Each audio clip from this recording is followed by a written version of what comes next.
àwọn alátìlẹyìn ọlọ́lá jùlọ gómìnà olúwaṣèyí abiodun makinde ti ìpínlẹ̀ ọ̀yọ́ kan wọ́n máa ti bẹ̀rẹ̀ sí ni máa fi apá jánu lórí olùdíje fún ipò ààrẹ tí bàbá náà tó fòǹtẹ̀ lù láti gba ipò gómìnà lọ́wọ́ ẹ̀ lọ́dún tó ń bọ̀, tó sì jẹ́ pé ní wọ́n ṣe ni wọ́n jẹ́ kó di mímọ̀ wípé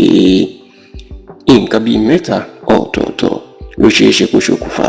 kí olùdíje tí gómìnà ṣèyí mákindé tó fà á sílẹ̀ láti gba ipò lọ́wọ́ ẹ̀ kó jẹ́ kó pàdánù ètò ìdìbò náà. ẹ rántí wípé lẹ́yìn ọdún 2019 tí gómìnà ṣèyí mákindé tó gba ìjọba ìpínlẹ̀ ọ̀yọ́ tó jáwé olúborí láti ṣe sáà kejì lọ́dún 2023, nígbà tí yóò bá fi tó ọdún tó ń bọ̀ níṣe ni bàbá náà ni yóò parí sáà ọdún mẹ́jọ ẹ̀ tí yóò sì gbé ipò sílẹ̀. bó tilẹ̀ jẹ́ pé àwọn olùdíje lóríṣiríṣi wọ́n ti ń fi ìfẹ́ hàn láti díje du ipò gómìnà ìpínlẹ̀ ọ̀yọ́ ní ọdún tó ń bọ̀, ṣùgbọ́n ìyẹn ẹgbẹ́ òṣèlú alátakò ìyẹn ẹgbẹ́ òṣèlú All Progressives Congress APC làwọn olùdíje tí wọ́n ní ẹnu tó ti ń fi ìfẹ́ hàn láti díje dupò ọ̀hún. ìyẹn àwọn bíi mínísítà ọ̀rọ̀ náà tó ṣẹ̀ṣẹ̀ kọ̀wé fipò sílẹ̀ lọ́sẹ̀ díẹ̀ sẹ́yìn olóyè adébáyọ̀ adélábù tí ó gba yìí mọ̀ sí pẹ́ńkẹ́lẹ́ mẹ́ẹ̀sì, àwọn bíi sẹ́nitọ̀ tó ń ṣojú agbègbè gúúsù ìpínlẹ̀ ọ̀yọ́ ilé ìgbìmọ̀ asòfin àgbà làbújá sẹ́nitọ̀ sharafadeen ali àti bẹ́ẹ̀ bẹ́ẹ̀ lọ ni àwọn ti jáde láti inú ẹgbẹ́ òṣèlú alátakò. kódà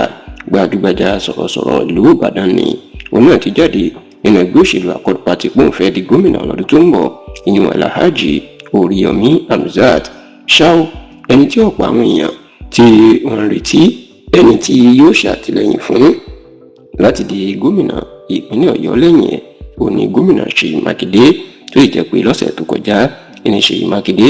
ló fòǹtẹ̀ lu ẹnìkan nígbà tó ṣe ìpàdé pẹ̀lú àwọn ọmọlẹ́yìn ẹ̀, tó sì jẹ́ pé ẹni tó fòǹtẹ̀ lu òun náà ní kọmíṣánná ọ̀rọ̀ ajé ní ìpínlẹ̀ ọ̀yọ́ lásìkò ìjọba olóògbé isiaka abiola ajímọ̀bí ìyẹn ọ̀gbẹ́ni abímbọ́lá adékànbí òǹgàn ìmàní ṣèyí mákindé ló fòǹtẹ̀ lu. nígbà yìí tẹlifíṣàn yorùbá tó tọpọ pé inú ń bí àwọn ọmọlẹ́yìn mákindé kan wọ́n sì ń jẹ́ kó di mímọ̀ pé ó ṣeé ṣe kí adékànbí kó pàdánù ìbò ọdún tó ń bọ̀ fún ìdí mẹ́ta. wọ́n ní ìdí àkọ́kọ́ òun ni wípé nígbà tó wà ní ipò kọmíṣánná lábẹ́ ìjọba ajímọ̀bí ó jẹ ọ̀pọ̀ àwọn abẹ́rẹ́ ní ìjọba ìpínlẹ̀ ọ̀yọ́ náà ti di àwọn òṣìṣẹ́ ní ọ̀pọ̀lọpọ̀ owó oṣù, èyí tó jẹ́ kí ọ̀pọ̀ àwọn òṣìṣẹ́ ká fìbínú dìbò tako ẹgbẹ́ òṣèlú APC. wọ́n ní nǹkan kejì tí ó tún lè jẹ́ káwọn aráàlú má dìbò fún òun ni pé ó ṣẹ̀ṣẹ̀ kúrò ní ẹgbẹ́ òṣèlú APC darapọ̀ mọ́ ẹgbẹ́ òṣèlú PDP ní oṣù kejìlá ọdún tó kọjá ní tó sì ní ìkẹta òun ni kristẹni tó jẹ́, nítorí pé kristẹni ní mákindé tó ṣẹ̀ṣẹ̀ pẹ̀rẹ̀ ọdún mẹ́jọ yóò sì nira fáwọn mùsùlùmí láti ṣàtìlẹ́yìn fún kristẹni míì